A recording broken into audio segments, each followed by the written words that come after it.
Hello friends, आज हम समद्विबाहु त्रिभुज का क्षेत्रफल निकालना सीखेंगे। ठीक है, तो ये क्वेश्चन की सहायता से हम समद्विबाहु त्रिभुज का क्षेत्रफल निकालना सीखेंगे। यदि आपने समद्विबाहु त्रिभुज के बारे में पहली बार पढ़ रहे हैं तो ये वीडियो आपके लिए है।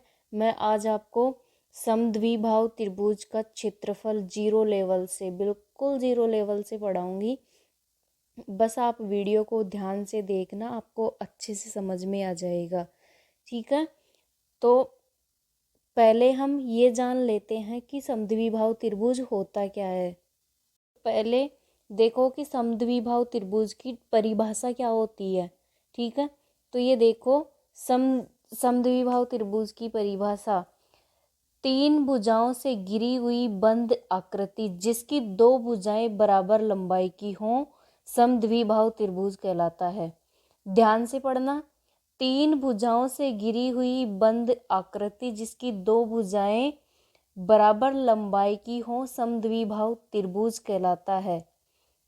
तीन भुजाओं से घिरी हुई बंद आकृति होनी चाहिए और दो भुजाएं बराबर लंबाई की होनी चाहिए। यानी कि ये त्रिभुज देखो, ये त्रिभुज लिया हमने, इसकी दो भुजाएं समान हैं, 10 सेंटीमीटर, ये 10 सेंटीमीटर, ये 6 सेंटीमीटर है। तो दो भुजाएं समान हो गई और एक भुजा नहीं है इसके समान। इसमें भी देख लो, ये भी समद्विबाहु है, ये भी समद्विबाहु है। इसमें ये 5 सेंटीमीटर है, ये 5 सेंटीमीटर, ये 6 सेंटीमीटर है। तो दोनों त्रिभुज समद्विबाहु त्रिभुज है। और यदि आप डेफिनेशन भूल जाते हैं कभी कभार, तो देखो कि समद्विबाहु त्रिभुज, समद्विबाहु होता क्या है, इसका मतलब समझना। समद्विबाहु, सम प्लस द्वि प्लस भाव, सम प्लस द्वि प्लस भाव। ठीक है, तो सम यानी होता है समान या बराबर, द्वि यानी दो, भाव यानी भुजा। समान दो भुजाएं, वह त्रिभुज जिसमें दो भुजाएं समान हों समद्विबाहु त्रिभुज कहलाता है। इससे आप डेफिनेशन बना सकते हैं। यदि आप कभी भूल भी जाते हो इसकी परिभाषा, तो आप ये डेफिनेशन बना सकते हो। ठीक है, तो अब हम इस त्रिभुज का क्षेत्रफल निकालना सीखेंगे फॉर्मूले से। तो देखते हैं फॉर्मूला होता क्या है। तो देखो फ्रेंड्स, फॉर्मूला समद्विबाहु त्रिभुज का क्षेत्रफल निकालने का फॉर्मूला। ठीक है, तो फॉर्मूला देखो, समद्विबाहु त्रिभुज का क्षेत्रफल a/4 रूट में 4b² माइनस ये स्क्वायर, ये बाई 4 रूट में 4b² माइनस ये स्क्वायर। ध्यान रखना ये फॉर्मूला। ये इसमें होता है अलग भुजा की लंबाई और b इसमें होती है समान भुजाओं की लंबाई। ठीक है, ये होती है अलग भुजा जो मैंने बताई थी कि दो थी 10 सेंटीमीटर। मैं बना के बता देती हूँ। ये त्रिभुज है, मान लो ये त्रिभुज है, ये 10 सेंटीमीटर है, ये 10 सेंटीमीटर है और ये 6 सेंटीमीटर है। ठीक है, तो देखो कि समान भुजाओं की लंबाई, ये दोनों समान भुजा हैं, तो इसको तो b से डिनोट करेंगे, यानी कि b बराबर 10 सेंटीमीटर। और ये अलग भुजा की लंबाई, तो अलग भुजा क्या है, 6 सेंटीमीटर।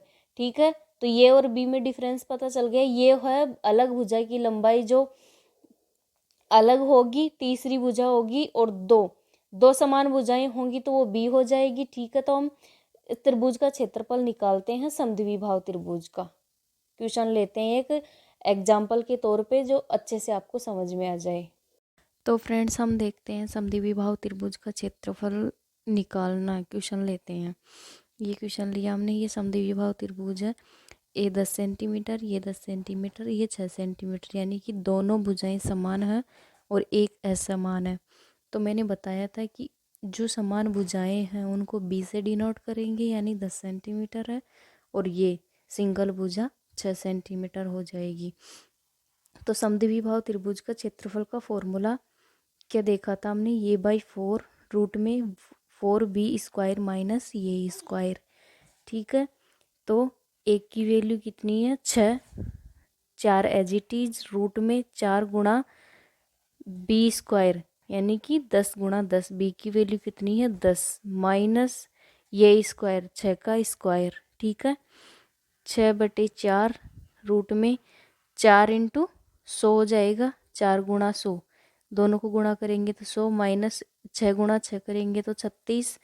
ये देखो 6/4 400, इसको गुणा करेंगे तो 400 माइनस 36, तो 6/4 को काटेंगे 2 के पहाड़े से 3 बार, ए 2 बार, 2 के पहाड़े से 4 तो 2 बार चला जाएगा और ये 3 बार, और 400 में से 36 गया तो 364। ठीक है, 364 3/2 इंटू इसका देखो अभाज्य गुणनखंड करेंगे अपन। 364 का अभाज्य गुणनखंड करो, 2 का भाग 2 1 8 2, फिर 2 का 2 9 और 1, फिर कितने का जाएगा 7 का 13 बार, फिर 13 का तो 13 में तो 13 का ही जाएगा एक बार। ठीक है, तो एक पेयर बन रहा है 7 गुणा 13, तो रूट में लिखो 2 गुणा 2 गुणा 7 गुणा 13। ठीक है, तो पेयर होता है, जोड़ा होता है, उसमें से एक बार निकाल लेते हैं और अंदर बच जाएगा 7 गुणा 13। ठीक है, तो 2 इंटू 91 दोनों को गुणा करेंगे तो 91, तो ये संख्या आ जाएगी अपने पास, ये संख्या आ जाएगी, सॉरी ये संख्या आ जाएगी 2√91। ठीक है, तो 2 से 2 कैंसिल, 2 से 2 कैंसिल, और ये आ जाएगा 3 √91 सेंटीमीटर स्क्वायर। इस क्षेत्रफल हमेशा स्क्वायर में होता है। तो ठीक है फ्रेंड्स।